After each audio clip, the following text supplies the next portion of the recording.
정부의 역사교과서 국정화는 이미 시작됐습니다. 추진 과정에서 드러난 것 이상의 잡음이 앞으로도 예상됩니다.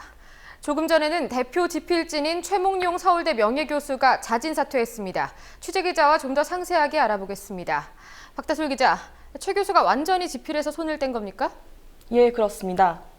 교육부 측은 최몽룡 명예교수가 집필에 참여하지 않겠다는 뜻을 전해왔고 국사편찬위원회도 이를 수락했다고 밝혔습니다. 최 명예교수는 선사 분야의 대표 집필진으로 초빙됐었는데요.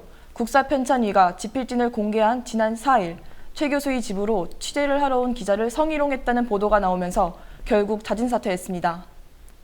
예, 그렇다면 현재까지 공개된 국정교과서 대표 집필진이 신영식 이화여대 명예교수 한 명뿐인가요? 예, 그렇습니다. 신영식 교수는 고대사의 집필진인데요. 대표 집필진으로 참여하게 됩니다. 네, 신영식 명예교수가 어떤 평가를 받고 있는지도 잠깐 짚어보면 좋을 것 같습니다. 네, 신 교수의 지난 행보를 살펴볼 필요가 있습니다. 신 교수는 지난달 중순 정부 쪽에 국정화 찬성 의견을 전달한 원로 사학자 7명 중 한 명입니다. 또 교학사 교과서가 친일 독재미화 논란에 휩싸였던 2013년에 이를 옹호하는 성명을 발표하는 데도 참여했습니다. 지난 수요일 국사편찬위의 기자회견에서는 기존 교과서가 여러 가지 문제가 있는 것 같다는 발언을 공개적으로 하기도 했습니다. 예, 신영식 명예교수 외에 또 다른 집필진은 얼마나 됩니까? 예, 국사편찬위가 지난 4일 홈페이지에 게시한 집필진 공모 내역을 근거로 지금까지 확정된 집필진 수를 유추할 수 있는데요. 공모 내역을 보면 교수, 연구원, 현장 교원을 대상으로 25명을 모집한다고 명시돼 있습니다.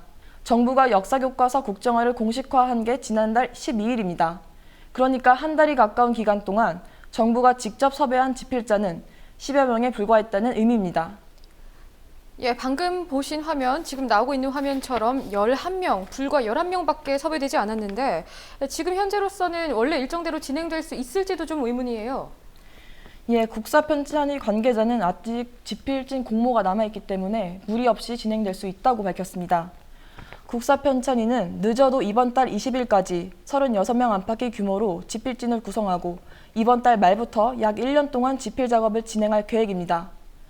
집필이 끝난 교과서는 내년 12월 감수와 현장 적합성 검토를 거친 뒤 2017년 3월부터 교육 현장에서 사용될 예정입니다. 네, 아무래도 밀실 집필, 편향성 논란, 이런 논란들에서 벗어나기는 어려워 보입니다. 정치권에서는 국정화 강행의 후폭풍이 오래가지 않을 것으로 보입니다. 이른바 국민 불복종까지 요구했던 새정치민주연합은 5일간의 농성을 끝내고 다음 주 월요일부터 국회 일정에 복귀하기로 했습니다. 여당의 민생 프레임에 밀려서 투쟁 강도를 낮추고 또 노선을 둘러싼 당내 갈등 양상까지 되풀이될 조짐이 보입니다. 안은필 기자가 전합니다.